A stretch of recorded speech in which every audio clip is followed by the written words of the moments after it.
25th, Brooklyn, Atlanta, Orlando, Indianapolis, Houston, and now, Yeah. Black Ink Radio.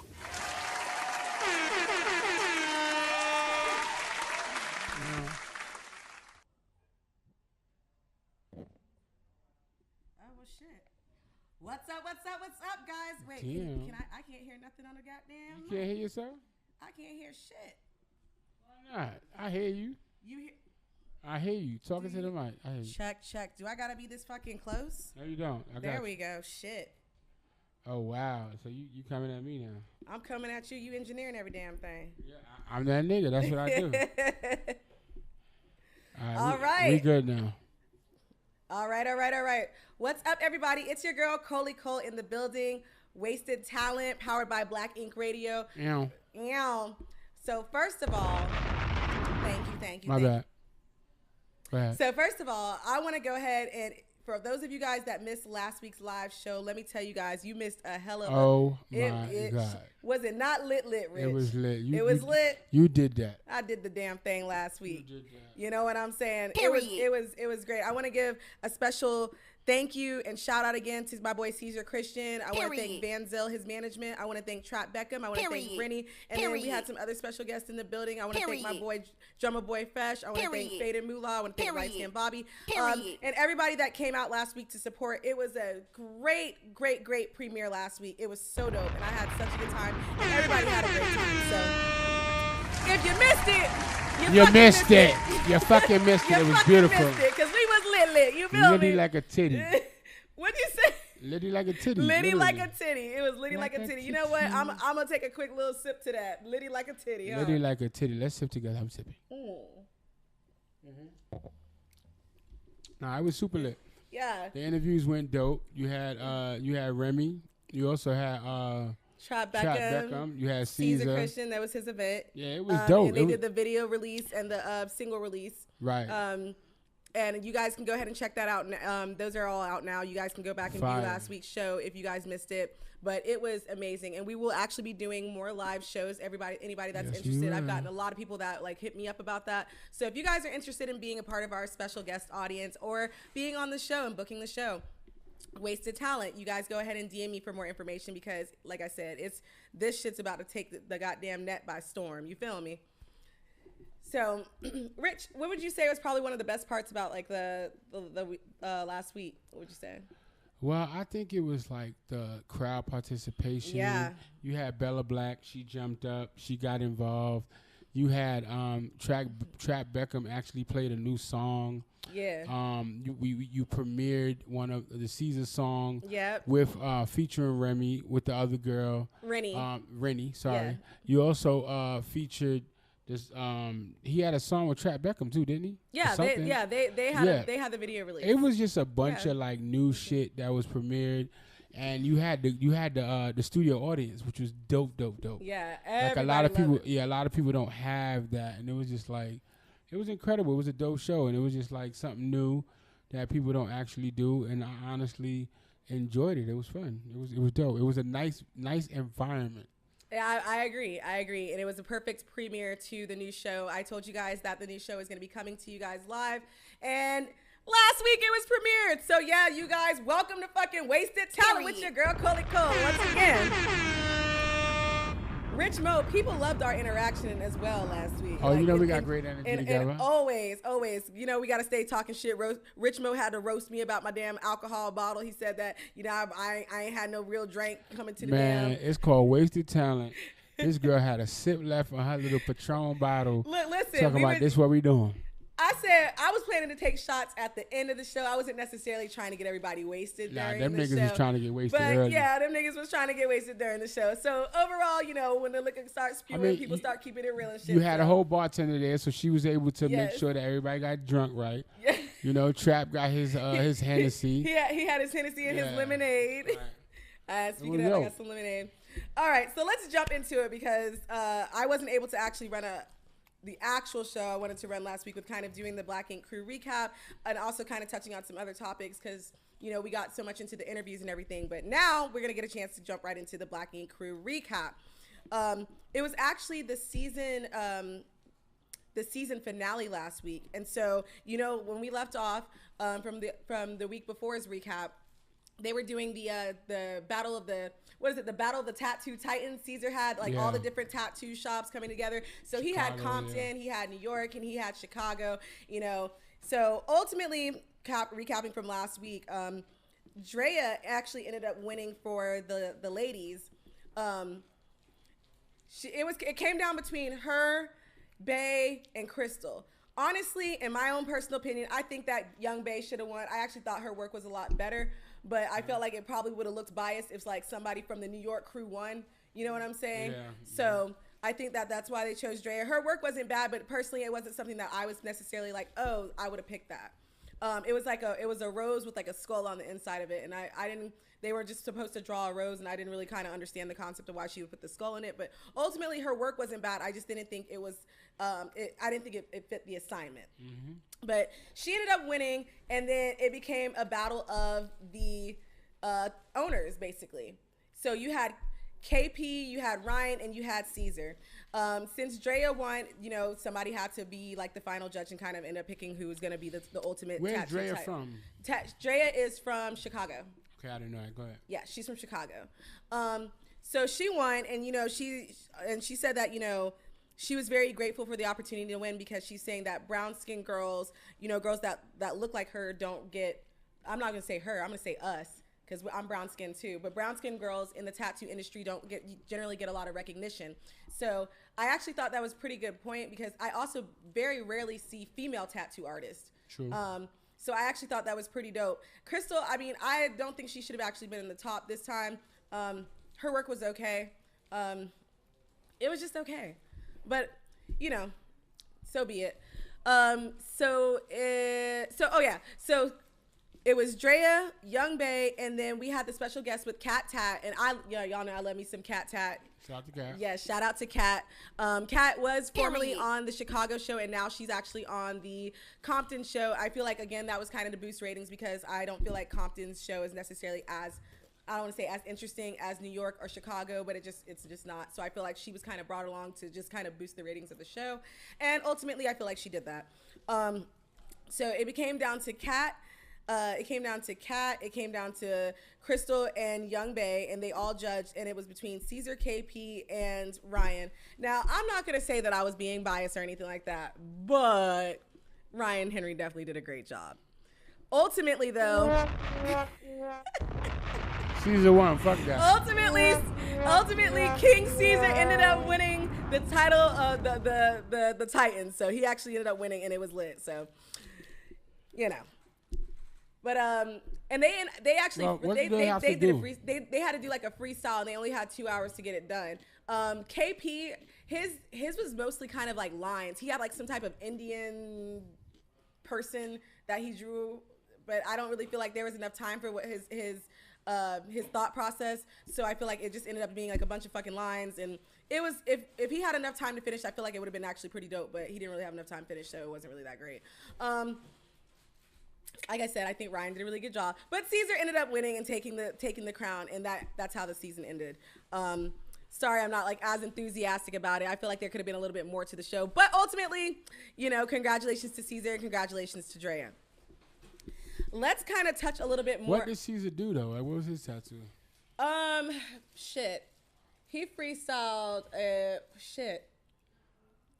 I don't even fucking remember right now. But do you think it was the best? His work was good. It's not like it wasn't great, but I just thought that as far as maybe creativity went, I actually thought like that KP did a great job with creativity. He just wasn't able to execute it because he didn't have enough time to permit. Okay. And he chose something that was out of his time range, which was kind of like, yeah. But, you know, Ryan came through with his tattoo. I loved his tattoo, actually, and it was pretty dope. Okay. So, moving on. I know you guys heard about Charmaine's rant. Nope. All right, let me tell you what my girl Charmaine was ranting about. If you guys don't know, Charmaine is from the Black Ink Crew Chicago. Say that 5 times fast. The Black Ink Crew Chicago's brand. And so basically what happened was Charmaine put Chris Brown's baby mama on blast. Mm-hmm. Yes, Chris Brown's baby mama on blast. So what had happened was she had paid her for promotion that royalty was supposed to have done on her page, because the product was supposed to show that she's got, it's called Bay Moss, and it's supposed to help boost your kid's immune system. It's actually good for everyone. Charmaine actually goes on to her live pretty frequently and posts on her page pretty frequently, you know, her healthy lifestyle and everything. And so she was kind of trying to show that the product works on children as well as adults and everything. And she wanted to do a collab with royalty. I'm assuming that royalty's manager is her mom, or you guys have to go through her mom to get, you know, some type of promotion for her. Ultimately, she paid almost 3 bands and she never got the promo. Wow. So she tried to reach out. She tried to reach out to Chris Brown's baby mama and, you know, tell her like, hey, look, listen, you know, I didn't want to take this to social media, but now you've made me fucking take it there. And she's like, bitch, if you want to act funny, we gonna act hilarious today. So apparently, allegedly, and it's not even allegedly because Charmaine came with the receipts for this. She sent the product over to her. Apparently, Chris Brown's baby mama said that the product had molded, and the reason that the product had molded is because it sat in your fucking mailbox for several weeks, because apparently you were out of town traveling and you weren't able to take the product out of your mailbox. So that's why it molded. And you had the fucking audacity with your stupid ass to fucking take it out, take a photo of it, and make it seem like the product came like that, which is very disrespectful. You had an agreement. The agreement was for, what was it? I believe it was like $2,700. And it was supposed to be 2 posts and 2 stories. And she didn't get shit. What she ended up doing was actually doing a post of like a reel on her page, but that wasn't the agreement. So Charmaine said, bitch, run me back my money. At this point, I don't want the post, because the agreement, if you checked, was between me and royalty. You know what I'm saying? Her doing the post. It was not with you. Nobody wants to see you. You're just a baby mama. That's basically that's what that laid out to. She's ended up also furthermore saying that Charmaine said that the baby mama and the manager blocked her from social media, on top of the phone line being able to get direct contact to kind of like, you know, just kind of rectify the situation. Chris Brown's baby mama said, look, listen, like, clout chasing is a real drug right now. And Charmaine said, bitch, who you think is trying to clout chase off of you? I'm more famous than you are. You're only famous for sucking. You're only famous for being a baby mama. I'm not gonna disrespect Chris Brown, because I actually fuck with Chris Brown, and royalty, you know, is a product of the both of them. But you was in the fucking wrong. And you had the audacity to turn off your fucking comments. And I know for a fact that if I ain't do shit wrong, I'm not about to turn off my comments for shit. You feel me? You know what I'm saying? So, yeah. So Charmaine said, look, listen, you know, you're sitting here, you're trying to show the product as if it was already molded and stuff before I sent it to you. I'm going to say go with that's defamation for character. So if you want to go ahead, you know, I'm ready for a lawsuit. You're ready to be in this lawsuit. You know what I'm saying? As the fuck she should. So they're kind of beefing back and forth. Charmaine's, you know, she dropped her receipt. She had the receipt, the actual physical receipt, the physical contract. She posted it in her story, and she's like, yeah, now who's lying, bitch? So, Charmaine, I'm going to go ahead and say kudos to you. I reposted your post to my story because I thought the shit was fucking hilarious, and I thought it was some real shit, because at the same time, I wouldn't want you to do a post for me either. She said that you were basically trying to get a dime off of your daughter, and that's fucked up. That was royalties money, and you using that for yourself. And we know good and goddamn well you were not the one that was booked for the goddamn post in the story. So you basically trying to come up off your daughter and Chris Brown's name, and that's not a good look for you, mama. Right. So. And if you're gonna manage your daughter, at the end of the day, like, manage the bookings right. If I send you something, either tell me you're gonna be out of town so I don't send it. Yeah, scammer alert, because apparently that wasn't the only person that she scammed. You've been scamming small businesses for the fucking longest, apparently. She should have just told her, resend it. Like, it molded, I was out of town. She did resend it. That's the thing, though. She sent the product twice. The first time it was molded because she left it in the fucking mailbox for too long. The second time she sent it is when she did a post on her own personal page and not on royalties page per the agreement. So, yes. So, basically, yeah, you fucked up and you're a fucking scammer. And if you guys, one thing for certain and 2 things for sure, I do not believe in doing bad business. If you book something with me, you book something with Black Ink Radio and stuff, we make sure that we deliver everything that we say that we're going to deliver every time. You know what I'm saying? Facts. So, yes, facts. So, I don't know. Do you think that Charmaine should take her to court? Because I think she should. Yeah, give me my money back. Fuck is wrong with you? And obviously, if you still ain't in that, no rules, you just do what you want. Fuck out of here, give me my money back. And if you're so famous and you're still popping and Charmaine is clout chasing off of Send me my little money. That's what I'm saying. Run me my fucking bread, bitch. 3,000, you got that? 3. You know what I'm saying? I would tax your ass for making me wait. The agreement was written up in fucking December. The fuck? See, that's why you got to put in these agreements. Yo, if you don't do this by this time, I want this much now. And when people sign it, they know that they're held to it. I mean, that's just the way the cookie crumbles. So, it is. So Charmaine, so much love to you. I definitely feel like you need to go ahead and get your coins. Girl is a fucking scammer. Multiple people said that she was a scammer as well on just small businesses. You're trying to come up off your daughter's name, and you a funky little bitch for that. Moving on. Young Thug and Gunner. Damn. So damn. If you guys haven't heard yet, Young Thug and Gunner were arrested over the weekend. They've actually been sitting in Fulton County Jail. And basically, it ain't just them. It's like 5 or 6. It's like it's 28 people. It's them and 28. But I'm saying the whole the YSL though. It's a bunch of them. Yeah, a bunch of them. Brother Unfunk, all of them. All of them, yeah. And basically they're facing charges of RICO. You already know they about to do some federal time when you got hit with the RICO because the feds have been on your ass for like years. Oh, but Georgia, the crazy part is it's not federal.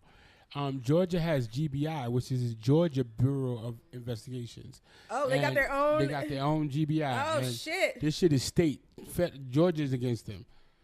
So it's not a federal case. No, it's a Georgia case. Oh shit! And people are saying they think that Georgia's going to make them waste their money with lawyers on them, and then the feds is going to pick it up. But people don't realize that Georgia has a GBI, which is the Georgia Bureau of Investigations, and they don't need the feds because they have their own investigators out here doing their thing, and they've been watching him since he started in 2013. Yeah, and their case goes back to 2015 with a murder that was in 2015. They actually said, and this is allegedly, when Young Thug's baby mama got shot, I'm sorry, I don't like the term baby mama. When the mother of Young Thug's child got shot at the bowling alley, they're saying that was in retaliation since YFN Lucci and Young Thug have been beefing for a minute. Allegedly, his best friend, his homeboy, YFN Lucci's homeboy, was killed by a party of Young Thugs, and that was something that was set up. So basically, they had the mother of his child set up to get shot and stuff at the bowling alley as well, and it was a retaliation shooting.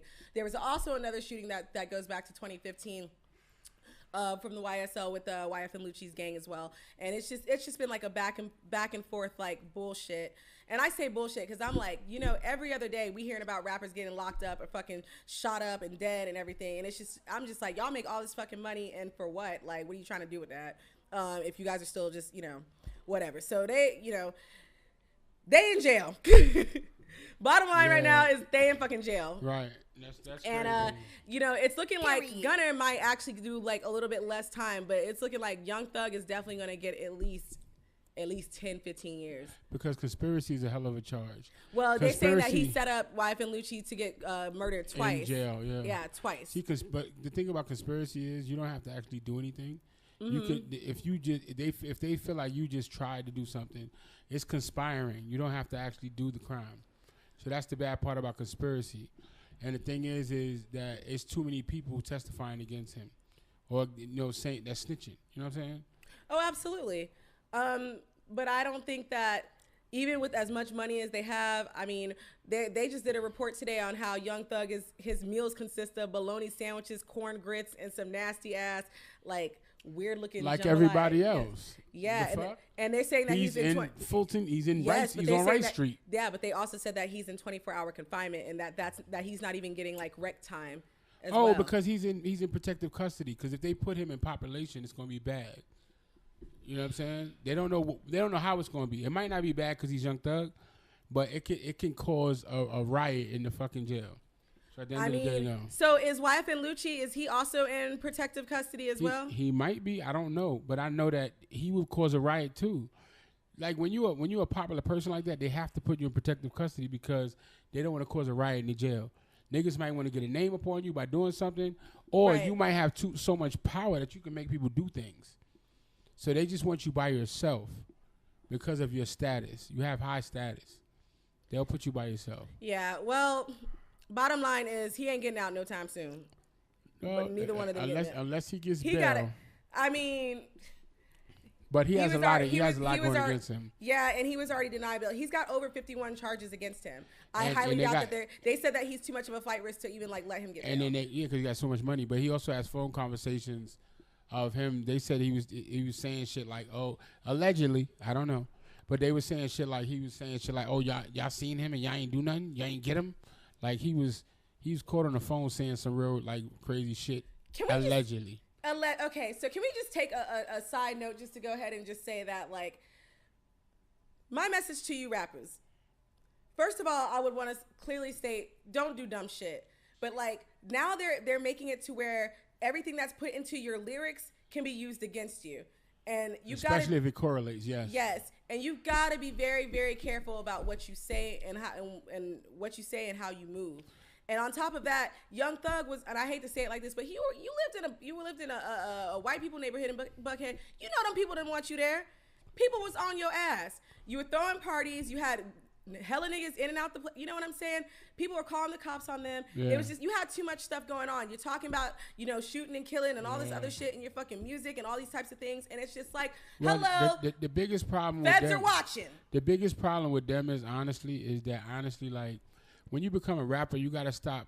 You gotta start moving like a business person. Right. You gotta stop moving like a drug dealer. And that's how they was moving, like drug dealers. A nigga, if they have a problem with a nigga, they're gonna tell another nigga to do something. You feel what I'm saying?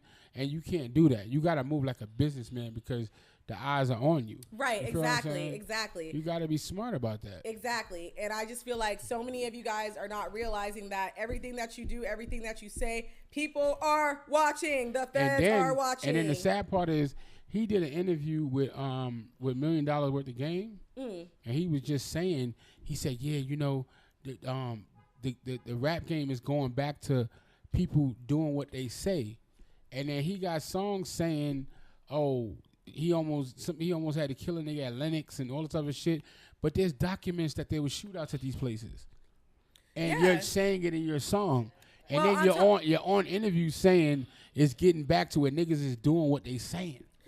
In all fairness, though, I'm not sure if you guys have seen it, but when allegedly. Okay, sorry. Well, I'm not gonna say allegedly to this because it's on camera, and I feel like if I could see it with my two eyes, if I could touch, if I could feel it, if I could taste it, it's real. It's fucking right there. And Young Thug was in the mall with one of his homeboys, and you have people with their cameras and stuff out, and people will try to entice these rappers in order for them to do something. They do that shit to people like him, Lil Baby, Da Baby, like all these different rappers just to get, people want to gain traction and money off of you. So it just doesn't make sense for you guys to do that and to fall into that game. But, people are going to, entice you to kind of like, not entice you, I'm sorry, provoke you to do things just to get a reaction out of you. Same thing that happened with fucking, what's his name that was just on the plane? Mike Tyson? Was it Mike Tyson?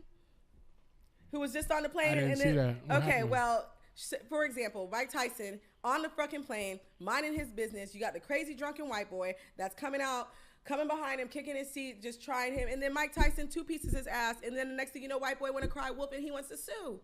Well, Mike Tyson has to understand that he is a professional boxer. He's a professional. So his hands are lethal weapons. They are lethal weapons, but you don't fucking go bothering people just for the fucking hell of it, just because of who they are. Like if you trying to mind your business, just trying to catch a flight, and some white boy is drunk as hell, taunting you, talking shit, but putting his hands on you. You got to know what you worth, though, and you got to know how to keep your fucking composure. Shit, don't put your hands on me because you're going to get them fucking hands right back. That's all I can tell you. Don't put your hands on me.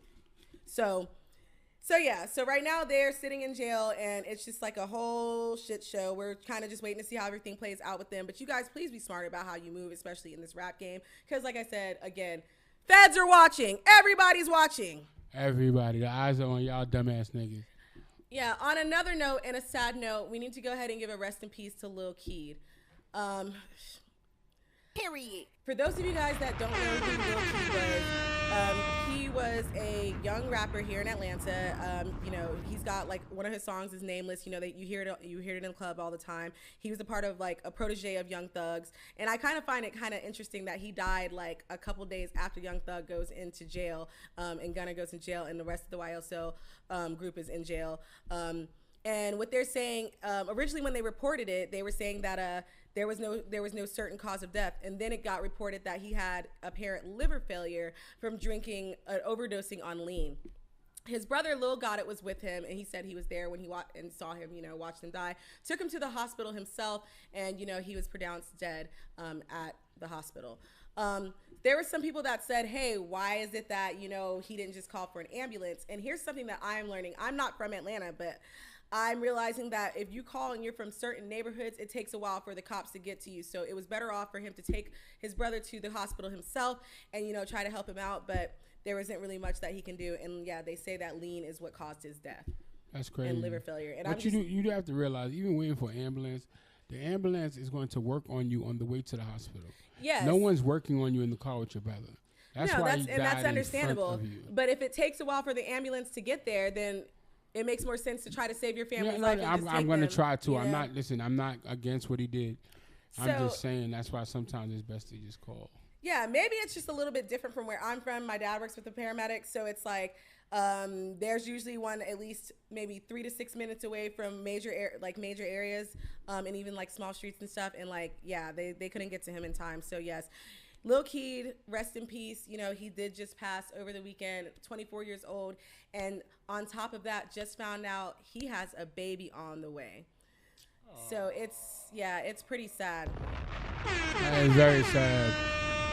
From lean, though? Promethazine? So that's what I'm thinking. Like, honestly, something about that just doesn't sit right to me. I mean, I feel like a million rappers do lean. I feel like they probably put a lot of them. Yeah, and I feel like it had to be laced with like some type of fentanyl or something, because like there's just no way that you just kind of like, I don't know. I never 24 when your organs are like, you know what I'm saying? Good. Like, so something about that just didn't sit well in my spirit. I think that was some type of setup or something. But hey, from reliable sources, they said that it was like lean. I mean, if his brother was there, then but he probably added to it. Like niggas be taking fucking what's some shit's called perks and all that. Yeah. If you add all of that to it, then it could be an issue. A lethal cocktail. Yeah, because if you're taking perks and shit, see, one thing could slow your heart down, the other one's speeding it up.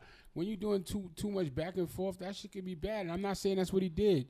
But I'm just saying that all the drugs that people take and all the different things they do, they don't realize it's uppers and downers. If you take both, you pulling yourself in more than one direction. That can cause a heart attack. No, absolutely. But I don't understand what's so difficult about people just sticking to weed and alcohol.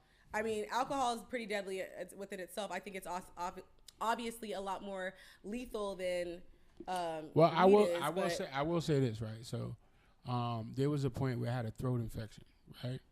And because it was a throat infection, I couldn't take pills. Where'd you get a throat infection from? I don't know. I swallowed a pill one day. Oh, okay. Hold on. No, dead ass. I swallowed a pill one day, right? And it didn't feel like it went down. So it always felt like the pill was stuck there. So I kept on trying to swallow it, and it just felt funny. And then I went to the doctor, and they said I had a throat infection. I guess it was because of the pill. I don't know what it was. I swear to God, like the pill it felt like it wouldn't go down. So when they gave me whatever medicine they gave me, it was all liquid. You know what I'm saying? Right. And they gave me Percocets, but liquid. I've never heard of liquid Percocets. They got it. All right. They gave me liquid. So they tell you to take a certain amount. What I was doing was I was on my way. I forgot we was going out of town.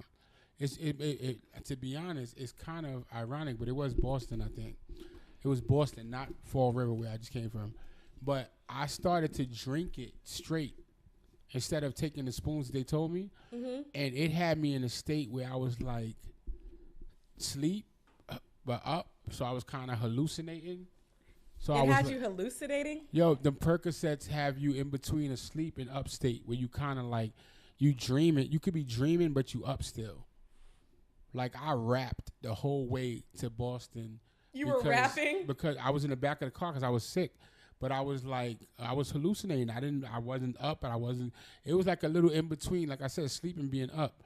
It felt good. It felt so good that I stopped because I don't like to be addicted to nothing. Right. And I felt myself liking it too much. So that's what I'm trying to tell you. I can see why these niggas pop them shits.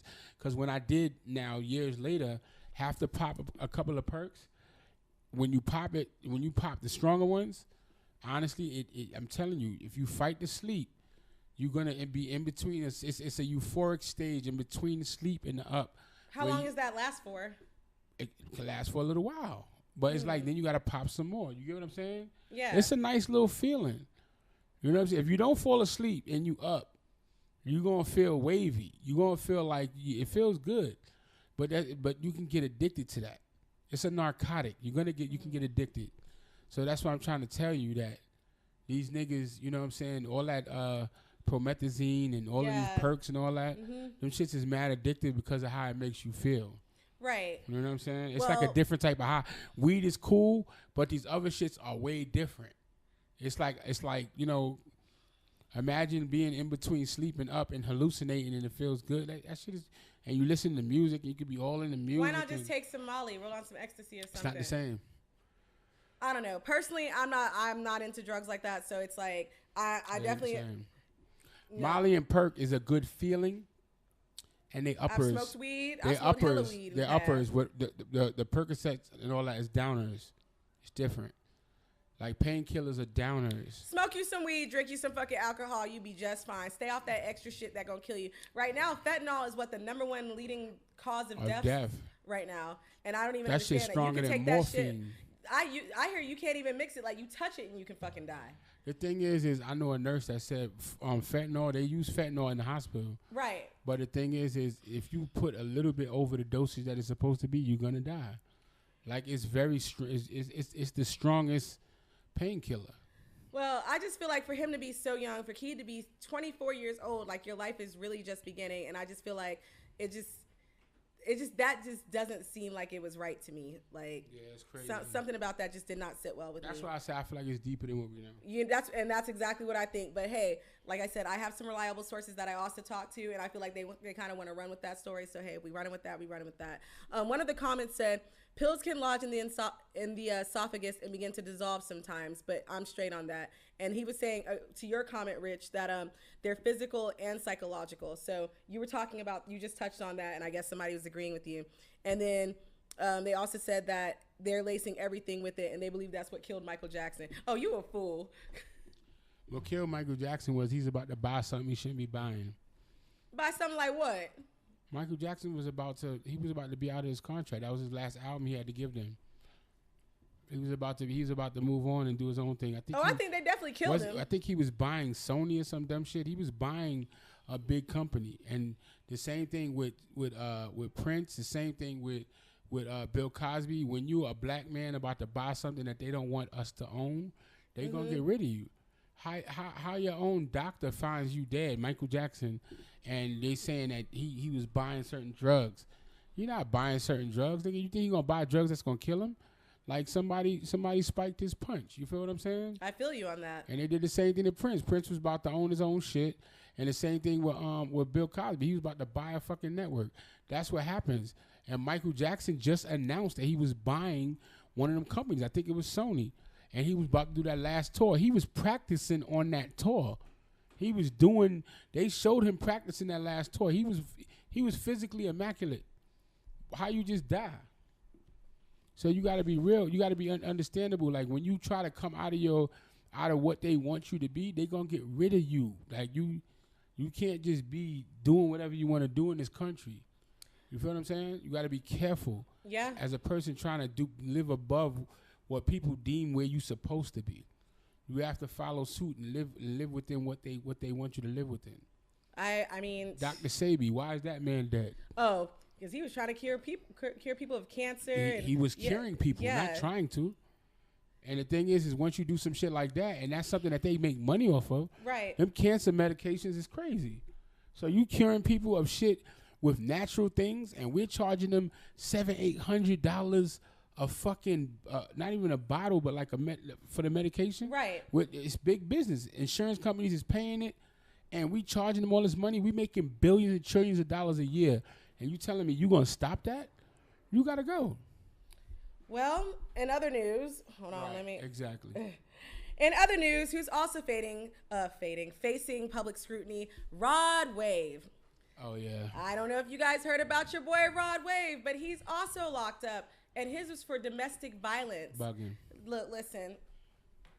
Allegedly, he beat up on his girlfriend. Now, allegedly, you know, she already has his child, but allegedly she was also pregnant with another child of his, supposedly. And basically, he beat up on her while she was pregnant. You know, this is not his first time, apparently, like, beating up on her. And now, you know, he's also facing some jail time for that as well. I just got to say this. I don't care what a woman does. I mean, she can cry, she can hit, like, whatever the case may be. Do not put your hands on a pregnant woman. Don't put your hands on especially carrying your fucking child. Like, honestly, Rod Wave, love your music and everything. What the fuck is wrong with you? And you know that the public gets a hold of everything, and you know people are going to spin things, but ultimately, you know, people start recording things nowadays. Everything is available on social media. Everything's available on the internet. And basically, once it's out there, it's out there. So it's like, why would you do that? Why would you put your hands on somebody that's fucking pregnant, and especially carrying your child? What the fuck is wrong with you, bro? You know what I'm saying? Like, shit doesn't make sense to me, you know? So he's in jail, and I feel like rightfully so. I don't condone domestic violence. I don't condone a woman putting her hands on a man and a man putting his hands on a woman. I think that if you guys can't talk about shit, separate so that you guys can take time, calm the fuck down, and then you can come back and have an adult conversation. If you can't have an adult conversation, leave. Because especially at his status, I'd have walked the fuck away quick. You know what I'm saying? Because it's not worth it. It's not worth losing everything that you spent the time to build. And I don't know if Rich. I mean, you do music, correct? Of course. So, is it worth it? Or explain to me, what is it that, like, you guys make all this money? You know, I talked about this a little bit on last week's show. You know, our rappers make all this money. You have all this, you know, this traction, this fame and everything. Why would you put yourself in that predicament? Why are you not investing the money in properties? You know, you invested in stupid shit like cars and just dumb shit to me. Yeah, like, but ultimately, like, why are you not investing it in properties and, you know, stocks and stuff? Like, it just doesn't make sense to me. Some people Why are you putting your hands on people? Some people are just not educated on certain situations. I don't know about him personally. Right. But I know putting your hands on somebody is dumb, because why would you even risk that? Right. Because my thing is, like I said, if it was me and I'm in his situation and I got all of that to lose, I don't give a fuck what you say. I'm going to walk off. And I'm not saying nothing to you. I'm not going to do nothing to you, of course. But, you know, sometimes women can be very spiteful, and they know what to say to push buttons, especially somebody that knows him. I do see that. Especially somebody that knows him, she probably know exactly what to say about who, what, when, and where. But that's your dumb ass for fucking with somebody like that. Yeah, that's true. That's going to push your buttons. And I'm not even trying to say that disrespectfully, but it's just ultimately, like, why put yourself in that position when you got all this money, you got all this traction, shit to lose. Fame, so much shit to lose, and now you done lost time on your life doing what you love, what you're passionate about, what you work hard for. If he had shows booked, he had to pay them back.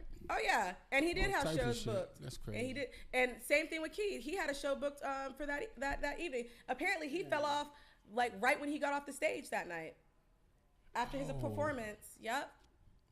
But you know what's crazy? All the YSL niggas, they gonna have a lot of shit to pay.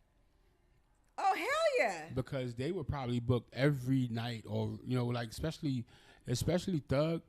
He probably had, like, niggas like him have performance deals, right, with people like Live Nation, where you book for the next few years. You know what I'm saying? You got the front end for all these years. You got a check already. Right. That's multiple millions. So now you got to pay that back. You got to pay your court fees, attorney, all types of shit. It's for what? Not even worth it. Have you guys heard about AB and Keisha Cole? I've heard something happened about Keisha Cole. So, period. People have been warning Keisha Cole about AB for the longest, saying that the nigga ain't shit. Huh? Who's AB? AB Antonio Brown. He was a former football player.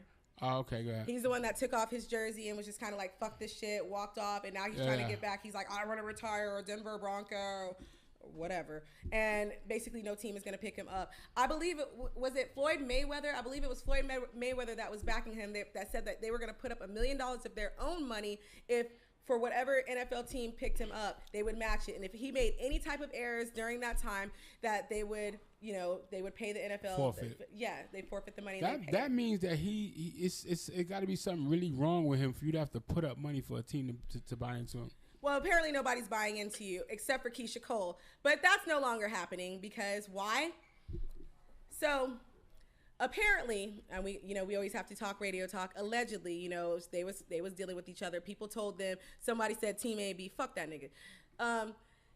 People was warning her, like, this is not the type of nigga that you want to be dealing with. He's not really, about no action right now. You're a good woman. You got a son, other things to focus on. You have a really great reputation. Don't fuck with this nigga. But, she did a music video, posted him.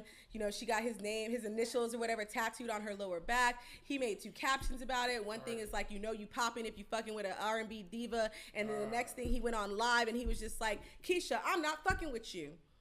And then she was like, she made a post or whatever talking about, AB, whatever I did or whatever, I apologize for that. Like, we should be able to move on. But then once he did his live and said that, he's like, I'm a player and stuff. I'm keeping it player, whatever. I'm not fucking with you, Keisha. You need to move on. She went on back onto social media. And apparently he had another woman that she was beefing with her over, and they going back and forth, and Keisha Cole's like, I guess I've learned my lesson. I guess the love that I thought was real wasn't real, and I guess you just the same motherfucker that everybody said that you were. Damn, and I gotta Keisha. say, for Keisha Cole, first of all, Keisha is a badass bitch, like in real life. So it's how like do you even go through that is crazy. That's what I'm saying. It's like, for you to even have to go through that, and you're so reputable and people love you. You can have pretty much any man that you want. You want to deal with the nigga like AB, makes no fucking sense to me. But you kind of have a track record of fucking with these ain't shit ass niggas. You know what I'm saying? And it's just kind of like, you kind of get what you get, sis. And I'm not trying to say that in like a disrespectful way, but it's just kind of like, you gotta use your picker and do a lot better, because that nigga was not it. He was not it. So, I don't know. I feel like that's something that should have been left. She played herself. Yeah, she definitely played herself on that. Moving on. I don't know if you guys actually heard also about all the shootings that happened over this weekend. One of the major shootings that happened was a mass killing in Buffalo, New York, where an 18-year-old, I'm not even going to give his name or any information because I'm not going to give him no type of light like that, but basically went to Buffalo. He said he chose Buffalo, New York specifically because he said it had like the highest population of black people there. So, he had a whole list and a creed that was over 180 pages that he carried out, and he basically was on his way to go kill some Negroes. Yes, absolutely. That's so crazy. He went to fuck that nigga. yeah, so he pulls up, and he recorded it live on Twitch, and I'm not sure if you guys know what Twitch is, but it's another media forum that it's originally meant for gamers. But he went on there, he recorded the whole thing, and I don't know if you guys have seen the video, but I've seen the video, and the shit was just horrible. You could hear him talking to himself in the video as he's driving up to the grocery store, and he was just basically like, well, shit, I'm already here. It's going to be now or never type of situation. And the next thing you know, he parks his car. There's, I want to say, 4 victims out front, people unloading their groceries, people walking into the grocery store, and then the next thing you know, he just starts loading off rounds and kill shots like he's in fucking GTA or some shit. So, did you hear about the family saying it happened because of COVID? Child, we gonna get right back to that. So in the video, like I said, I have the video. I watched the video. Yeah, I want to see it. I ain't seen it. I'll show it to you. It's pretty graphic. So he kills 4 people outside. Then he goes into the grocery store, and people are like ducking. They're ducking for their lives. They're trying to run, and he just starts shooting one after another. And this he was killed a civil rights lady that was like really big in civil rights. One of the worst things that I'd seen in that video is watching him go through that video. There was one lady that was gasping for breath, and he did a kill headshot on her, and you could just see her blood just like splattering from her head. It was horrible. Oh, goes around. He tries to shoot the security guard. Security guard fires back, but he actually had armor on himself, so he wasn't hit. But when the security guard shot at him, he ends up firing back, and he killed the security guard, who was a former he was a former police officer, and he lost his life. And the other thing about that, with that former police officer that lost his life, his mother was somebody that worked in that grocery store for 15 years. So it was pretty tragic. He starts continuing on with his little gun rampage, and the next thing you know, boom, there's a white man. He was like, no. He was like, oh, sorry. I saw that. And then he walks off and starts attacking more victims before cops showed up and were called, and the whole thing was... They just arrested him. They didn't even kill him.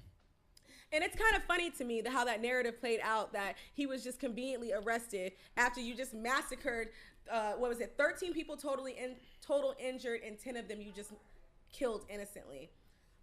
So he didn't go out shooting. He just walked out. He didn't. No, he literally like. No, I mean when he went to the cops, did they show him going to the cops? Yeah, they showed him walking out to the cops. The cops got his ass. No, like, did he go out with his gun out, or he just put his gun down? No, he had his gun. And they didn't shoot him? And they didn't shoot him. Oh, He's a white boy. 18-year-old, traveled 3 hours. He chose that location specifically because of the demographic of black people that were there, and just started letting off fucking rounds. And literally, they want to say, oh, well, he was, it's because of COVID. When you're confined to the house for such a long time and you don't have people interactions, it affects your mental status and all that. Fuck you. Yeah, fuck that. Bitch, fuck you and your goddamn mental health. How come when black people have mental breakdowns? Because you heard about the older lady who literally, she has dementia. Cops pulled up. Her family was trying to get a situation de-escalated, and she wasn't even armed. And they shot her. They shot grandma freaking twice in the chest. Yeah, because it's different. They look at him like a little white boy that could be saved. It's like, oh, he doesn't mean nothing. He doesn't know. That's fucked up. And they always know. They always know. Just like in California. Exactly what the fuck they doing. Just like in California, there was a church shooting, and people, I want to say at least 5 people were murdered from that. Over the weekend, there was so many mass shootings. There was at least 5 mass shootings, and none of them were by black shooters. Yet when unarmed black people, and I don't understand this, when unarmed black people are trying to defend themselves, or they're trying to comply, or whatever the case may be, or they're scared for their life so they run, whatever the situation may be, we are shot down and killed like animals. And I don't understand that, Rich Mo. I mean, me neither. The shit is whack. Like, They treat us different, and that's just what it is. It's like I don't know. I guess it's cause like if I see a black nigga and I'm coming up, I'm just saying, like, if I'm a cop, I'm gonna try to talk him down, because at the end of the day, when you see a young black boy, you might see somebody that reminds you of somebody you know. So I feel like when they see a young white boy and they're white, they're looking at it like, damn, that could be my son, or that could be my neighbor's son. Hey, you don't want to do this. Put it down. You feel what I'm saying? When they see us as danger. Yeah. Like that, because they're afraid when they see us. But you're afraid because of what? What exactly are you so afraid of? What am I doing? Let's be real. It ain't what you doing, but there's niggas out here that make them afraid. Let's be real. You walk through neighborhoods and there's niggas that make you afraid. I walk through neighborhoods and there's niggas that make me hold my gun a little closer, not because I'm afraid of them, but because I don't know what they want to do. And that's our fault. At some point, it's our fault that people look at us the way they look at us. I'm being real. You feel what I'm saying? And it's sad because in Atlanta, a white cop is going to treat us better than a black cop.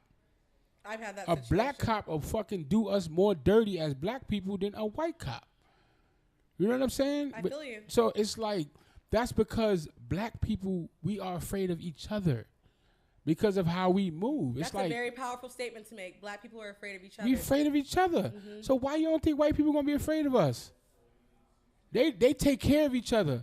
A black cop ain't going to look at another black nigga and say, yo, damn, he remind me of my nephew. It's no, my nephew is bad as fuck and you look like him. I know what my nephew going to do.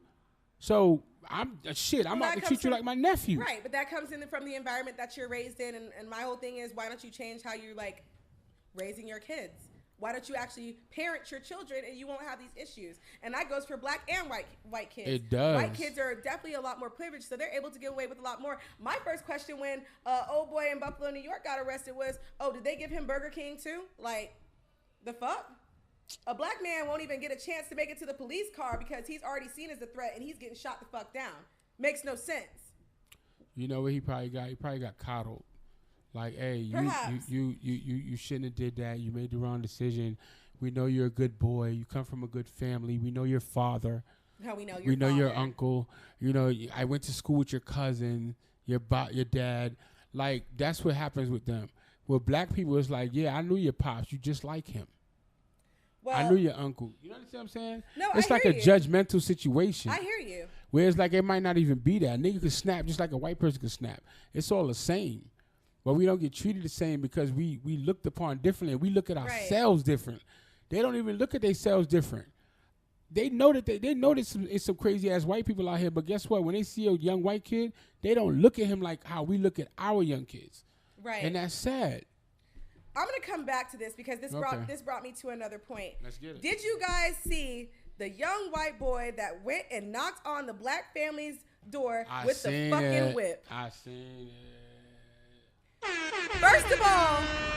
saying that. Where the fuck did you get a whip from? Yeah, exactly. What are your parents doing? Yes. What are you doing? What's going on in that household to where you got a fucking whip?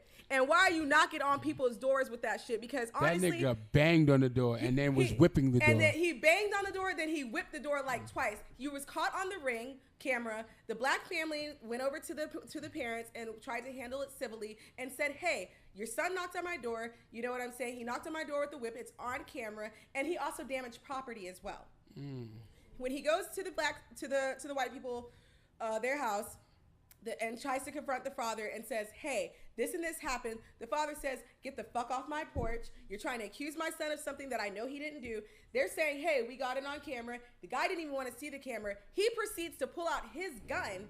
The white guy pulls out his gun and then proceeds to threaten him and says, "Get the fuck off my property and don't damage my rose bush." Let's say something. In the process of that, go ahead. Okay. In the process of that, the gun actually discharged. I don't know if you saw that. I didn't see none of that. The gun actually discharged, and he almost hit his own 5-year-old daughter.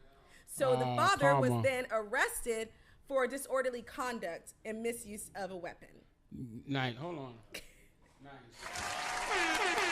But listen to it. The little boy got off. He's not going to face any charges. I mean, he didn't do much to get charges, but listen to what I'm saying. Trespassing. No, trespassing is a thing, but I'll say this. Bring that bullshit in my Apples house. don't fall too far from the tree. Right. And at the end of the day, a little kid is not going to do that unless they hear their parents saying something. So if I hear my parents say, "Fuck that bitch across the street, she ain't shit, da da da da," I'm going to feel safe to go over there as a little kid and talk shit to y'all. If his parents had respect for that household, he would have had respect. Obviously, his parents had no respect for them. I don't think his parents have respect for black people at all. That's the point. You know what I'm saying? I don't think it was just that family. I think it's just for black people at all. He went over there to whip somebody. They said he was looking for the daughter. Yeah, and the mother told him, "Little boy, get the fuck off my porch." Yeah, I saw now, that part. Imagine had they opened the door because you're on their property and they shot thinking that you were an intruder, and next thing you know, they would be going to jail. They were completely in the right because you're on my property trespassing, and now I'm going to jail for some shit. They would have went to jail because they was black, but they wouldn't have went Absolutely. But in all reality, they shouldn't have because it is trespassing. Well, that was some straight bullshit. And I feel like the black family tried to handle that the best that they could. You know what I'm saying? Don't go playing stupid games and trying to win stupid ass prizes because you pull up to the wrong house. That was the right house that day, apparently. But you pull up to the wrong house, your ass is getting fucking blasted. It don't matter if you a 5-year-old, a 10-year-old, or a 30-year-old. Don't pull up to my property with no goddamn whip. Bitch, I ain't your fucking slave. Or it's going down. Pull up to my house, it's over. I ain't playing with you. You and your pops. Now let's go back to the shootings, right? Yeah. So we talked about how allegedly, he was, it's because of the COVID, all this other bullshit. They're trying to now, and I know that everybody knows the famous activist and attorney Crump. He is trying to get an anti-black hate crime bill passed. You know that they had one for an anti-Asian hate crime bill that's already been passed. Right. After the massacre and stuff that happened here, also in Atlanta. But someone said that Biden can pass an anti-Asian hate crime bill to address the hate crimes against Asians, but us black people being targeted for years, where's the anti-black crime bill? They're just wondering that. That's something that we're wondering as well and trying to get passed. It doesn't, we're daily targets. I'm not disrespecting any other nationality, but we are targeted more than any other nationality in the U.S. That's a fact. And that's fuckery to me. I mean, we don't stand up for each other the way everybody else do. That's the problem. And we don't hold weight as far as money go. Like the Asians, they spend a lot of money. They make a lot of money. Asians have a lot of fucking Chinese stores. They have a lot of the hair stores, nail black salons, black people are your biggest beauty supply stores. Yeah. They don't care about that. But what the government cares about is they pay a lot of taxes, and they bring a lot of money into this country. So yeah, they care about them. They don't care about us because we don't own businesses, and when we do, we're not paying as much taxes as they are. We don't. There's a motherfucking beauty supply store in every neighborhood in this country. There's a fucking Chinese food store in every neighborhood of this country. Every neighborhood. Not just every neighborhood. There's not a black-owned store in every neighborhood. They don't give a fuck about our money. So they don't care. We about don't give us. a fuck about our money because we don't. And spend and, within our community. and the reason why gay people or LGBT, whatever the plus, all that shit, the reason why they hold weight is because they are in every corner of this country. They hold weight. We don't hold no weight because we don't stand together. Number one, and we don't have buying power. We don't give a fuck about us. We gonna buy their shit regardless. How many clothing lines and companies said they don't want black people buying their shit, and we still are leading Gucci, people blind. Prada, all the major ones that you guys would Timberland, everything. We're the major.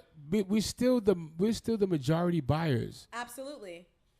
And don't keep the wealth within ourselves. The They don't Jewish care. do it, the Italians do it, the Asians do it, the white people do it. Every community but the black community does that, and I just don't understand that. And the fact that they're already trying to use mental health as like a cop out for this boy to go, like mental health and COVID, to get him out of get him out of the charges when you clearly you recorded it. You've been planning this for months. Like, I don't understand that. But Rich, you did make a good point. We are scared of our own people to an extent. And I mean, I feel like that's there, you know, the community is broken. Chance the Rapper went on to say, like, as he was talking about like the shootings as well, he went on to make a comment about how, you know, we need to come together. A lot of this starts with a conversation amongst the black community that we need to be having with each other. And it does, the thing is, everything is put on social media. We need to keep those conversations off of social media because once again, the feds, white people, everybody are kind of watching this so they can see everything that we're doing as well. So we need to be coming together and say, hey, Rich, you know, let's have a conversation about this. We need to do better in our community. We need to get together. And I'm not talking about this bogus ass Black Lives Matter bullshit movement. Right. I'm talking about like a real, it doesn't even have to be a movement. Even Chance the Rapper said this. This doesn't have to be a movement. This doesn't have to be something that we're rallying for, like nothing like that. It just needs to be a conversation within the community. Speaking of Black Lives Matter, did you guys hear about Candace Owens pulling up to one of the founders of the Black Lives Matter Foundation to her home and asking questions? Did you hear about that? No. So apparently, Candace Owens comes with the camera crew, and she's at this lady's house, and she's wanting to get answers as to where the over $6.2 or $6.4 million went from the donations that were given. She just wanted answers. One of the founders was saying, you know, that Candace Owens put her into danger and that she doesn't respect her because as a black woman, you know, she should know better than to bring a news crew to her home, and especially a news crew filled with white people and fellow white people, you know what I'm saying, over to her home. Right. And I understand a lot of people don't like Candace Owens, but honestly, we want to know where the fucking money at. What did you do with the money? Because you're saying that it's been used for business purposes, and then you allegedly admit that it didn't. Yes. What can, I mean, 24-car garage, you got over 6 bedrooms, 9 bathrooms. Cars? Yes. 6 bedrooms, 9 bathrooms. Where's the money going? What are you doing? Hang her. You know what I'm saying? Rich Mo, 24 cars? Yeah, 24 cars that people can fit. Oh, that ain't shit. She ain't shit. Yeah, and you know, that's the whole thing. It's like, spit in her coffee. That's nasty. That's assault too. She's nasty. Yes. So 24 cars. Yeah, and you talking about Black Lives Matter? There's people whose kids and families died, and how much money did you give them? I don't think any of the families received any of the funding for the Black Lives Matter. I'll spit in her coffee. Yeah. Rich Mo, somebody said that you ain't lying. I don't fear man. I just keep it ready. You're too old to be swinging while they banging. Right. People don't fight no more. But that's the sad part. The thing is, you know, it's like you got to be ready, and you got to be ready for your own people. That's the worst part. The worst part is if I walk through a white neighborhood, I don't feel threatened. When I walk through a black neighborhood, I do. I don't feel threatened. It depends on what kind of white neighborhood, because if I see a bunch of country bumpkins with fucking pickup trucks and stuff, I'm not going to feel safe. Let me ask you a real question. When the last time you walked through a neighborhood when you saw that? I never have. They stay to themselves. You don't walk through those type of neighborhoods. I've never seen a neighborhood with those type of people. Never. They're in the country. They're away from us. Yes, but we're the ones that's in Buckhead. We're the ones in the city. White people in Buckhead. That's not those type of people though. Oh, you're saying like the country bumpkins? No, there's hood niggas in Buckhead. Yeah. There's hood niggas in the city. They just ruin. They ruining shit. Yeah. If you go to the Atlantic in the middle of fucking Atlantic Station, when you go on one of those floors, it smells like weed. That's a high price ass building. But all the fucking hallways smell like weed? I can attest to that. I live in a high rise here in Atlanta, and literally it's like the hood. It's literally like an overpriced like ghetto at this point. It's point. all fucking strippers, bartenders, and drug dealers and rappers. Scammers. I live next door to some rappers who fucked shit up is everything. horrible. Oh man, this shit pissed me the fuck off. Y'all got money, but y'all living like y'all in the fucking hood. They had money. One of the guys was a comedian. The other guy that lived next to me, they were roommates. Was a rapper. They had no furniture. All you saw was like roach buds. Trap. Yes, roach buds. No couch. No nothing. They were doing fucking music out of their fucking closet. Like I said, got a blow-up mattress, paying rent. got alcohol on the fucking table, and just housing hoes. My neighbors had moved out. And they let their friends get the fobs and stuff and move in, because you can't get into my building without having a fob. You can't get up to the elevator floor, anybody's floor, without scanning up to the floor. You know what I'm saying? Yeah. And ultimately, like, they just ruined it. The whole fucking neighborhood went down with that shit. Just fucking pissed me the fuck off. So I 100% agree with you on that, Rich. Like, it's a lot more dangerous in our own communities. We do damage a lot of things for ourselves. We do need to come together a lot more. We do need to help each other out and, spread a lot more love between our own community. And that's just not what's happening right now. So I don't know. I mean, do you feel like there's any hope for us? I don't know, because the thing is as a people, right, we have to, one, learn to organize. We have to, two, learn to not hate on each other. Because the minute we do have a leader, it's going to be other people that's our people that's going to hate on him. You know what I'm saying? So I think there could be hope, but it's just like, I don't know, because we don't know how to support each other. We don't know how to support each other. Everybody's going to want to be the leader. Everybody's going to want to be, you know what I'm saying? It's just like, it's too much with us. Like, we do not know how to support one another. We do not know how to organize. We want to protest, but what are you protesting for? Like, if they say, okay, what are your demands? There's no one to say what the demands are. What are your demands? That was what the Black Lives Matter movement was supposed to be for. Who was speaking? The founders, those three women. I never heard them speak. I never heard them speak shit. That's either. my point. And the funny thing about that is the white man was funding the whole thing. Right. It was his shit. He was the real owner. He was the majority owner, which means that it was owned by a white man, and it's supposed to be Black Lives Matter. And the shit is all they was doing was making. See, the thing is, they was making us protest, which is the worst thing we could do. Protesting is the worst thing you could do. You ain't supposed to protest. How is she supposed to get a point across? You can't be violent. You see, Black Lives Matter can go to the. No. You know what the best thing? You hit them in their pockets. Financially, yeah. If our community, forget black people, if all minorities took one day off from spending $1, one day, if we all said we're not going to spend $1 for the 18th of May, you know what's going to happen? The fucking economy will fall.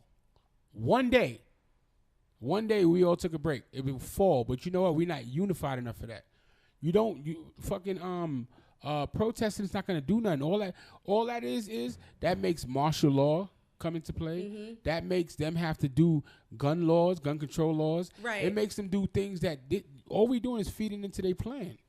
At the end of the day, if we took one day off from spending money, the fucking stock market, the economy, they would feel it so fucking bad that they'll give us whatever we want at that point. But then, what do you want? And now we all stand there like this. Right. Black Lives Matter. That's what we want? Shut the fuck up. Y'all don't know what y'all want. Y'all just want to protest and say you protested. Niggas just want to be on social media saying they was downtown. They don't know what they want because they don't want nothing. Everybody just wants to be the it person on social media. They don't want nothing. We don't want nothing. What do we really want? Well, social media is saying that Black Lives Matter failed Patrisse Cullors. That's one of the founders. They failed her? They failed her. No, she failed us. That's exactly what I want to say to that. She failed us. They failed us. They failed us. That whole shit failed everything. She failed herself when she allowed a white man to fund that. When there was so much black people that could have did it for her. I agree. She failed us when she took that money and do the right thing. I agree. She failed herself and her family when she allowed to let herself live that way, when there's fucking victims of all of these hate crimes that are still living where they was living before. These people had to do GoFundMes to bury people, And you telling me that we failed her or somebody failed her? Y'all failed us when y'all didn't take care of anybody that was affected. And you talking about Black Lives Matter. Y'all didn't put no money into nothing. Who failed who? Rich, I don't have an argument against that because I 100% agree. We're going to move on from that. Yeah, please. Let's discuss Kevin Samuels. Oh man. Rest in peace to the God. Fuck that nigga. Don't do that. Don't do that. You know why? Because Kevin Samuels did not affect the woman like you. He did not affect the woman like me. He wasn't even talking to a woman like you. He damn sure wasn't talking. He would never talk to a woman like me. I don't feel like you the person that should say fuck him. I'm going to say that because I feel like he just disrespected so many black women ultimately. Now, no, they disrespected themselves. They make it seem like this man is such a god. Oh, he's not. Like, now, granted, I'm not going to sit here like and say that I wish death on the man. I don't wish death on nobody. However, I'm not going to sit here and also mourn somebody that was narcissistic, that was misogynistic, that was just ultimately just a self-loathing, that was a fucking hater. He fucking hated black women. You know what I'm saying? No, he didn't. To me, listen, I agree. Well, I understand what you're saying, but I don't think he hated black women. I think he hated black women that was reaching for a certain type of nigga that was out of their caliber. And I also think he didn't hate them. I think he was just trying to explain to them their position in life. And how are you gonna tell somebody their position in life, bitch? You have a fucking two failed ass marriages, right? Okay, you have 2 failed marriages. To my knowledge, you don't have any children, but you're saying that a woman that is 35 and up is damaged goods. They're wasted. You know why I'm not there yet, but I'm just saying. But you sit there and say that. Do you know why? It's hella disrespectful. But do you know why he has the right to say that? He doesn't have a right to say that. No, he does. You know why? Because those women called into his show. Those women called to speak to him. You're not calling him. They called him. I would never. They wanted to understand if in his eyes they were valid, and they wasn't, because he feels that a woman of of whatever level they was on can't get a rich nigga. He wasn't even on that level to say that. But they was listening to him and they was calling in. But you got people, these grown ass men getting tattoos of their Lord and Savior Kevin Samuels. It's just like that's some other shit. That's crazy. That's just weird to me. How is this man? Very weird. Why are you worshiping this man for what? What did he? I don't. What did he do for? Okay, let me ask you this. Yeah. What did he do for the man? Nothing. I don't believe in him. I don't believe anything and everything he said to me. Honestly. I never watched it. I never watched him. I don't believe. I never watched any of his shit. I watched one episode. Yeah, I watched one episode when he was talking to somebody. Somebody put me on. I watched it. My thing about him is he was talking to a specific group of women, and those women bought into him because those women was seeking validation. He wasn't giving it to them. That's your fault that you seeking validation from a nigga who never gave any woman validation. So why are you trying to get that from him? So at the end of the day, I don't fault him. I fault his viewers, his listeners, and his supporters. I wasn't a supporter. And he doesn't speak to the woman that I would deal with. So go ahead. You can belittle all the women you want. That shit doesn't speak to the type of woman I would be with, and it damn sure don't speak to the women that I'm around. I'm not around those type of women. Women I know would never call into that nigga show. That's that. It doesn't make sense to me. Like, none of that shit makes sense to me. Now, allegedly, like, he died from, I believe, cardiac arrest.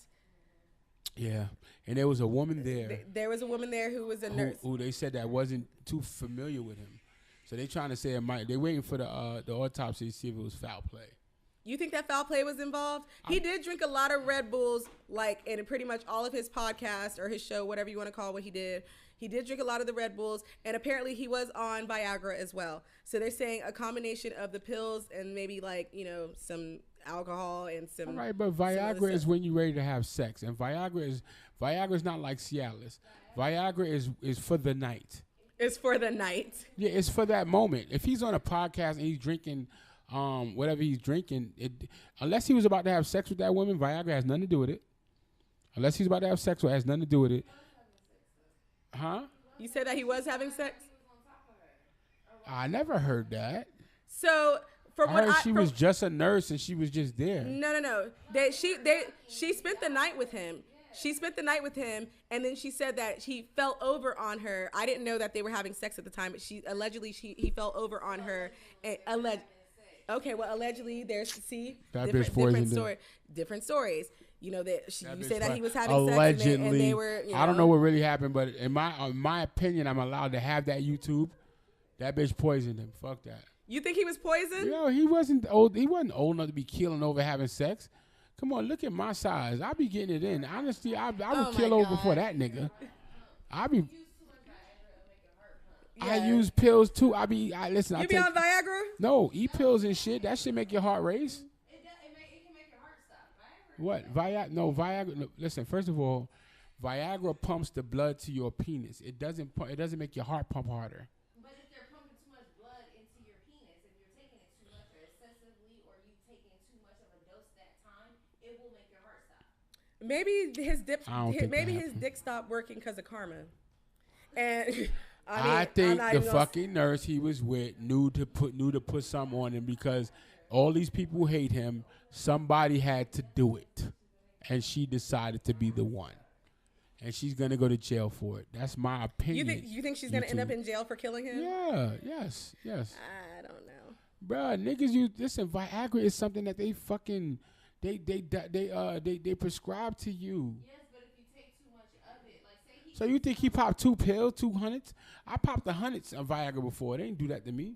That was a long time. You said ago. I popped 100 Viagra's before. No, not 100. It's the 100 milligrams. Oh. You never know how much time it was before he popped his last one.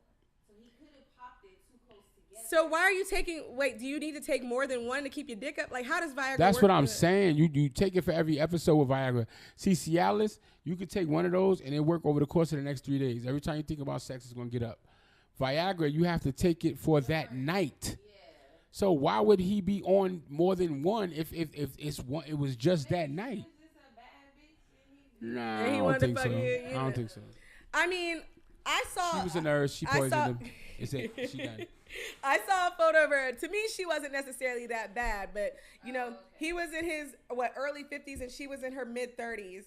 You know what I'm saying? And I think that she was around 33 or 34, something like that. So I'm like, she's hitting that point of 35 where she's disposable goods. And who knows? Maybe he said something that pissed her off and maybe she did drug him. Who knows? I mean, we don't know. But maybe, karma does marry. Allegedly. That bitch poisoned. You think she poisoned? I'm not. We're not saying that that's what happened, but we're there is a good chance that there's a possibility that did happen. So, on another note, I mean, I don't know how many of you guys are taking. I know young guys that are taking Viagra, but I don't understand why you need to do that. Does your sex drive decrease that? I know it makes you hard, but I'm just saying, like for men. All Viagra do is make you extremely hard. That's it. Viagra is for people with erectile dysfunction. If you can't get hard, you're gonna take a Viagra. That's why I don't take those. I don't need that. You just admitted to taking one. I did. I thought it was gonna do something else. It didn't do what I needed. I don't need that. I don't need to get hard. I thought it was gonna do something else. It didn't do what I needed to do. And I don't need anything to do anything at this point. That's why I realized. That's why I don't take none of that. You feel me? That shit is dumb. Viagra is for people with erectile confident dysfunction. And cocky. That's a good way to put it. I mean, after all, Rich Mo does have the damn OnlyFans. You know what I'm saying? Where he rubbing the goddamn strawberry sauce and all that on himself in the bathtub and all shit. That shit. Subscribe. OnlyFans All Stars. Do not subscribe to that shit. OnlyFans All Stars. That's me, baby. Bullshit. Hi, dog. OnlyFans All Stars. Go see me, baby. Go see. Oh my god. Oh my god. What's that? Did you guys hear about how Elon Musk is the deal with Elon, the deal with Twitter and Elon Musk is actually coming to a halt right now?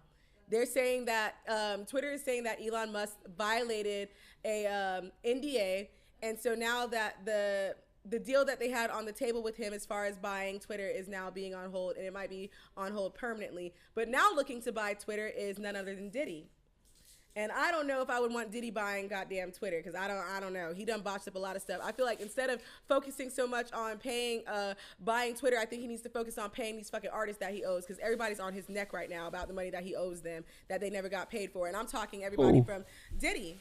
He's allegedly he's looking to buy Twitter now. And I'm talking all the making the band. You got Danity Kane, you got Day 26, multiple people that he's owed money to. Even, I talked about a while back, Mace and Diddy had fallen out.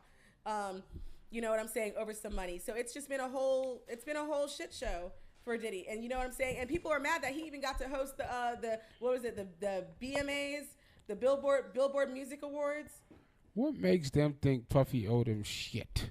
Because if they sign a contract and they honored their contract, run me my fucking money. It's no different than what Charmaine was saying. It doesn't even matter. Look, listen, I don't give a fuck if I spend $3 or $3,000 with you. If we got a fucking contract, you know what I'm saying? Honor that shit. I spent money with you. I expect to get what the fuck I paid for. If I didn't get what the fuck I paid for, run me back my bands. That's it. Well, period. The problem is they signed a contract with him. Let me tell you what he it is. didn't fulfill the contract. He didn't fulfill the contract on his end. They fulfilled the contract, and Diddy's a businessman that's gonna make goddamn sure that he gets his fucking money. He's also a businessman that's gonna make goddamn sure that he pay his debt.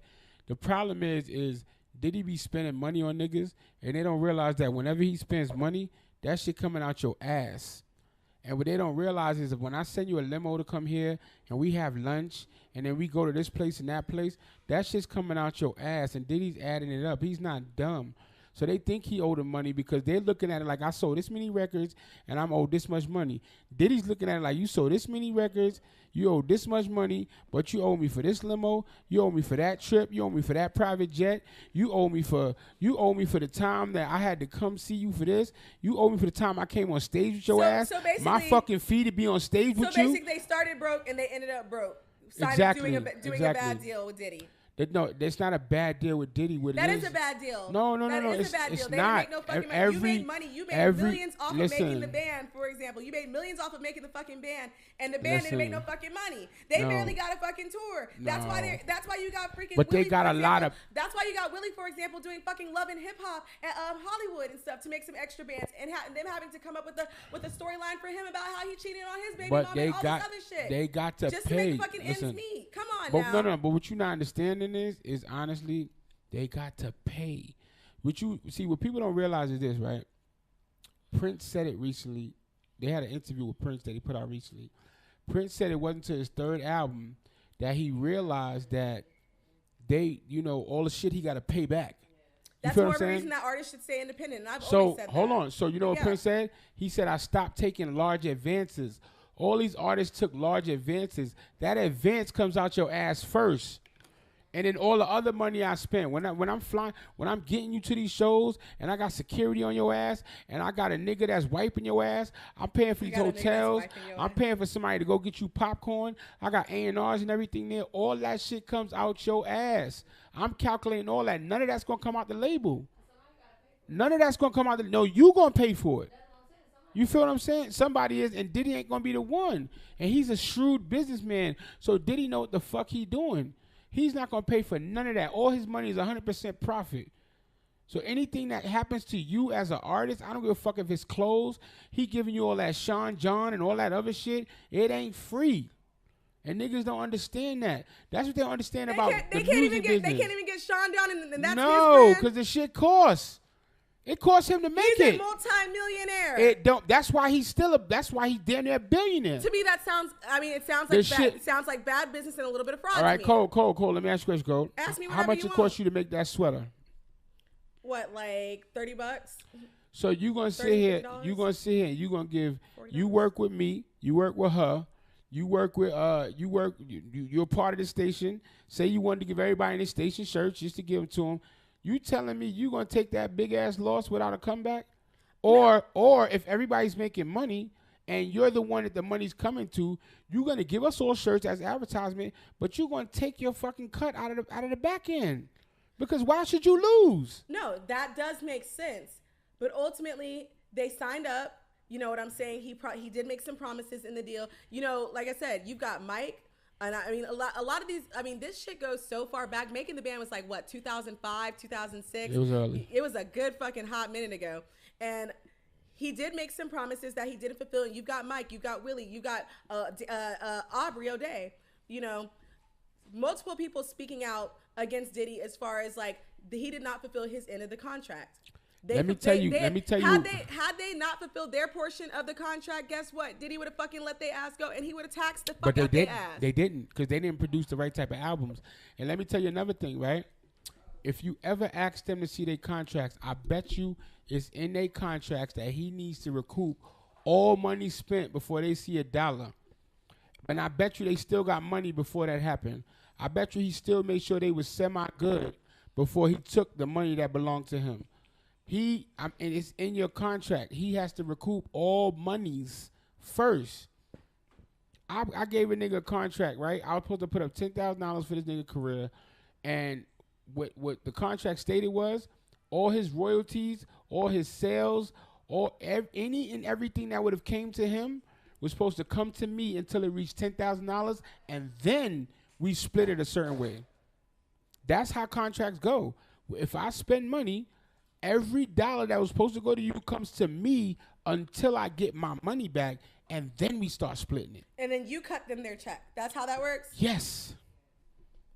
I cut you your check because I am technically I'm technically the owner of your music until we reach the money you owe me.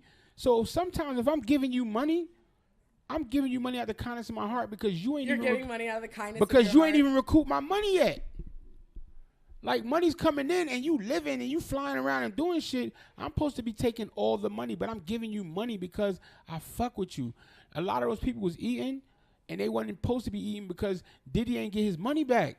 He gave motherfuckers $1 million contracts and they was taking big ass advances and he didn't get his money yet.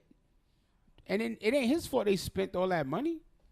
You give you $1 million, you blow it. According to some of his artists, that was not the case. Ask them to see their contract. I bet you their mouth changed. Just say, yo, let me see your contract. I bet you a nigga mouth changed because I swear to God, I know it's in that contract. I've signed one of those contracts. I know it's in there. They get to get all their money back first. Okay. That's why the checks I go. mean, that's why it's even. That does make sense. That's why it's even a situation where the money goes through him first. If you recouped all the money, the way the contract works is once you recoup all the money, then the royalties start to go to you. That's how you even deliver it to your royalty company. Yeah, but artists get shitted out of those types of deals. You get what, 0.1 cent of those royalties, and everything else goes to until you recoup. When you recoup, then you get your shit. But a lot of these niggas don't never recoup. I fuck with the Locks, but guess what? They never had no album sales that was gonna recoup anything they owe Diddy. They are hot ass artists, but they ain't never sell enough records to recoup anything. None of them niggas that's complaining, especially the fucking making the band, you ain't recoup none of that money that could give Diddy his money. What if they were not allowed to go beyond the making the band because of their contract, everything that they had to do? What if they had outside sources, outside endorsements, and Diddy said, you ain't going with this, you sign with me. If I don't approve for you to do this and make this extra money, you're not going to make this extra money. You know what that's called? How are they going to, well, what is that called? That's called not reading your fucking contract and being too hyped to be with Diddy. Oh, it's Diddy, sign. No, read the fucking contract. Read the contract and don't jump out your skin just because it's Diddy. Well, but you know what? They was like the other 200,000 people that was online to try to make the band. Right. So when they got the opportunity, they signed whatever the fuck was in front of them. And that shit said, here's a dick. You going to take it until I'm done giving it to you. And they said, okay, give me the dick. And now they're getting dick and they mad about it.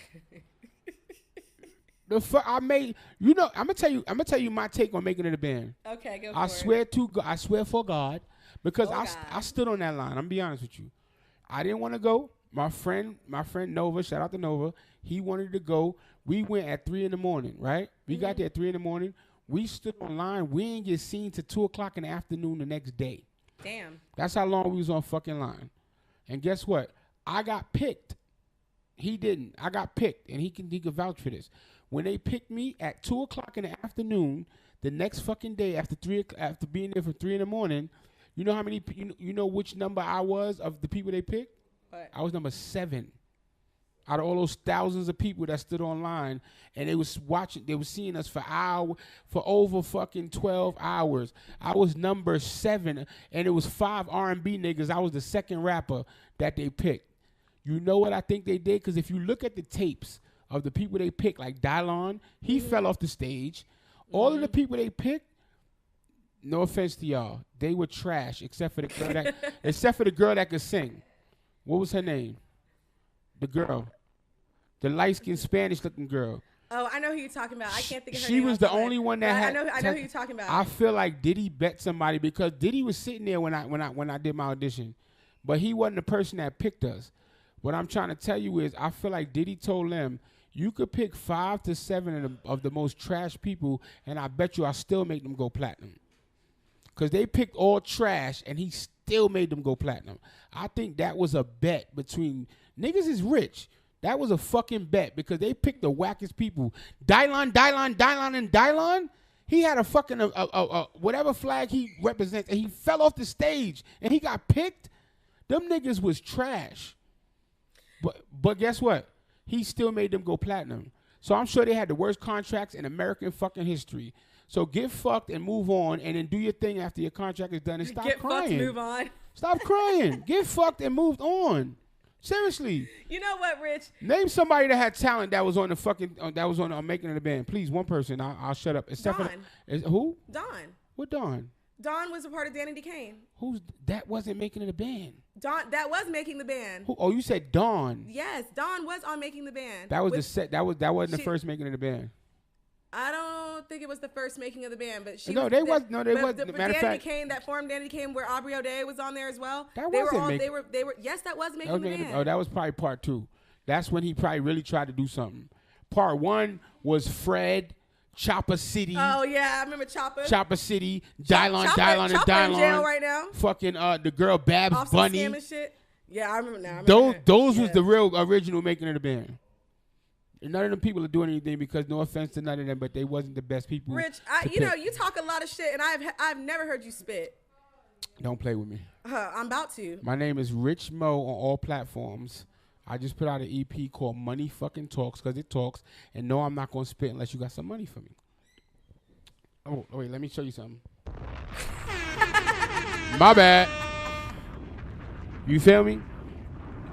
I already proved my point about who the fuck I am. I'm booked and fucking busy. They booking me everywhere at this point. You getting booked everywhere? Yeah, you ain't gonna spit nothing for me. No. I just came. This is wasted talent. You ain't gonna spit for me, Rich Mo? What you want to hear? I want to hear a little something because you always talking about how dope of an artist you are. I think you performed at KOD before, haven't you? I performed everywhere. Yeah. But see, when you're a dope artist, when you're a dope artist, you make those songs. Like spitting is spitting. That's just rapping. Rich, can you drop a 16 right now? Sure. Don't talk shit, brother. Hold on, who is that? You know who Mitchell. that is. I want to hear a hot 16 from Rich Mo. You got a lot of fucking mouth, and I want to see I what that mouth about. Oh, you want to see what that mouth do? I'll give you something light. All right, you need a beat? No. You gonna do fuck? I look like okay, we gonna do it. Who's that, Freeway? All right, so you said give me a beat. Wait, all right. Give So me a y'all, beat.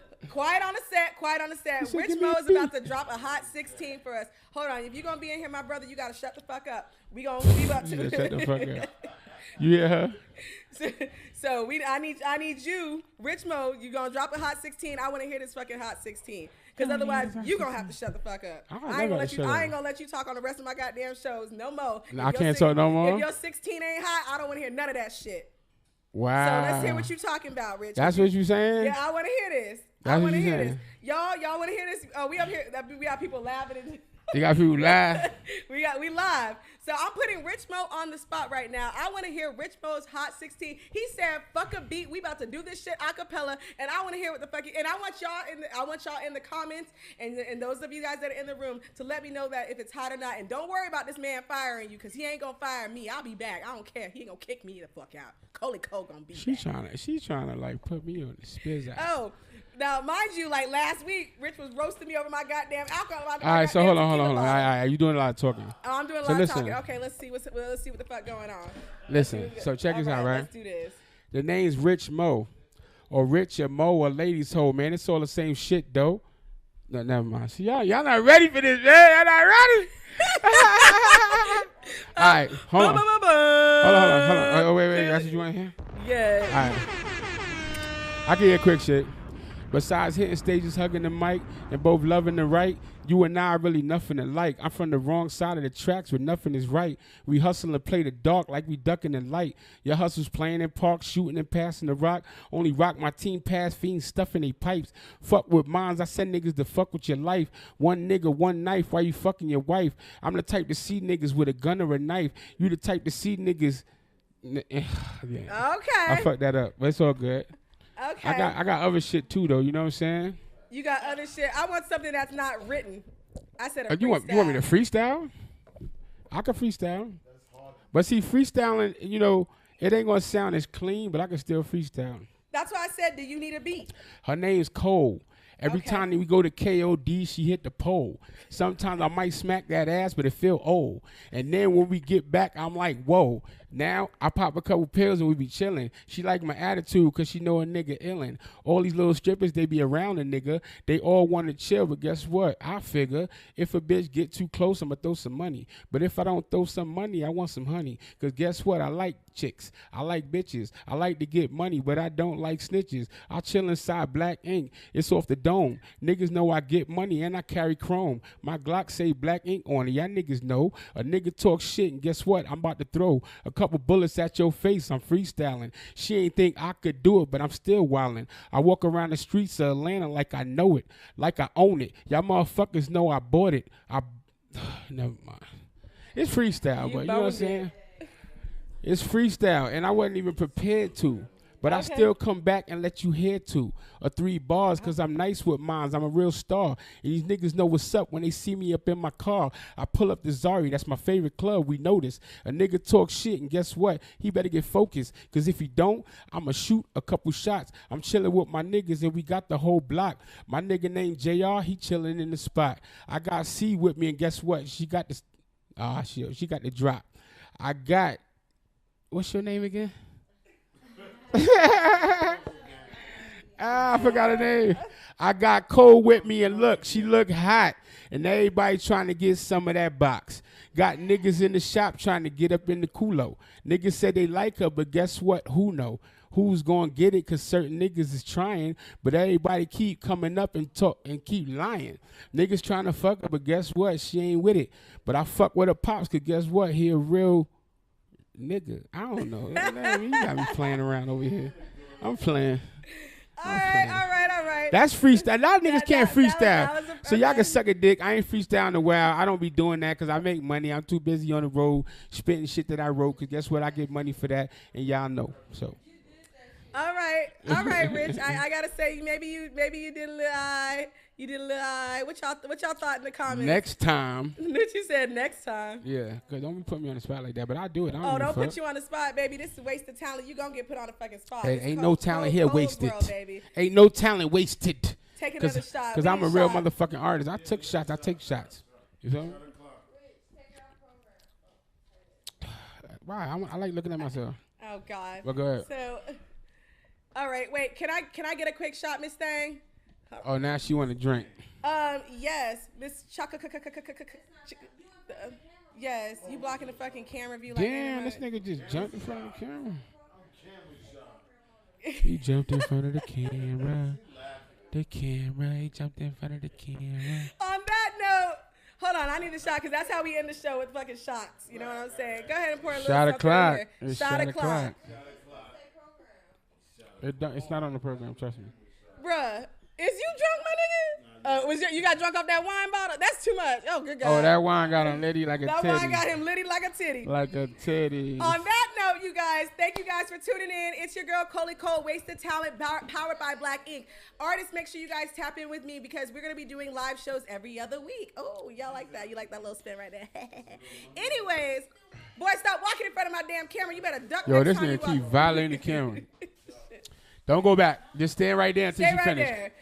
So yes, make sure that you guys tune in with me. Lock in every Tuesday, 8 p.m. Make sure that you guys check in with me. Artists that want to perform at KOD, we're gonna be at KOD every Tuesday for Touch the Pole Tuesday. No, I do not be on the fucking pole like Rich Mo was saying. Yes, you do. I don't be on no poles, baby. She be on the pole. Ass be like, whoa.